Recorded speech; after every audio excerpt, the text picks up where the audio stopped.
தமிழ் நண்பர்கள் அனைவருக்கும் வணக்கம். இப்போ நீங்கள் பார்க்குற மாதிரி உங்களோட இமேஜ் ஆட் பண்ணி இந்த ஸ்டைலில் ஒரு ரீல்ஸ் வீடியோ எப்படி எடிட் பண்ணுறதுன்னு பார்க்க போகிறோம். இந்த வீடியோ ஸ்கிப் பண்ணாமல் ஃபுல்லாக பாருங்கள். இந்த வீடியோ லைக் பண்ணுங்கள், உங்கள் ஃப்ரெண்ட்ஸ் கூட ஷேர் பண்ணுங்கள். நம்ம சேனலை சப்ஸ்கிரைப் பண்ணலை அப்படின்னா சப்ஸ்கிரைப் பண்ணிக்கிங்க.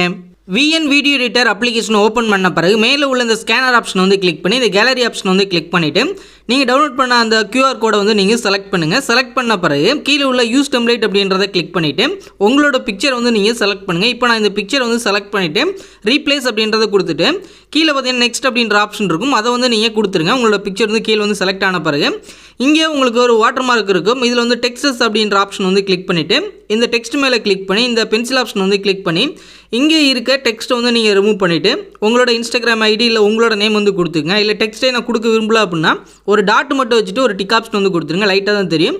இந்த மாதிரி நீங்கள் எடிட் பண்ண பிறகு மேலே அந்த ப்ளே பண்ணி பாருங்கள், வீடியோ வந்து கரெக்டாக இருக்கா, உங்களுக்கு பிடிச்சிருக்கா அப்படின்ற இந்த மாதிரி எடிட் பண்ண பிறகு உங்கள் கேலரியில் சேவ் பண்ணுறதுக்கு மேலே உள்ள டவுன்லோட் சிம்பிளை வந்து கிளிக் பண்ணிவிட்டு இங்கே ஆட்டோ அப்படின்றது இருந்துச்சுன்னா அதில் மேனுவல் அப்படின்றத செலக்ட் பண்ணிவிட்டு ரெசல்யூஷன் உங்களுக்கு என்ன வேணுமோ அதை வந்து செலக்ட் பண்ணுங்கள். 4K வரை செட் பண்ணலாம். நான் 1080 வச்சுட்டு ஃப்ரேம் ரேட் வந்து 13 FPS வந்து செலக்ட் பண்ணிவிட்டு கீழே உள்ள எக்ஸ்போர்ட் அப்படின்ற ஆப்ஷன் வந்து கொடுத்துருங்க. இது ஃபுல்லாக எக்ஸ்போர்ட் ஆகி முடிச்ச பிறகு உங்கள் கேலரியில் சேவ் ஆயிரும். இந்த வீடியோ பிடிச்சிருந்துச்சு அப்படின்னா நம்ம தமிழன் டெக் யூடியூப் சேனலை சப்ஸ்கிரைப் பண்ணிக்கிங்க.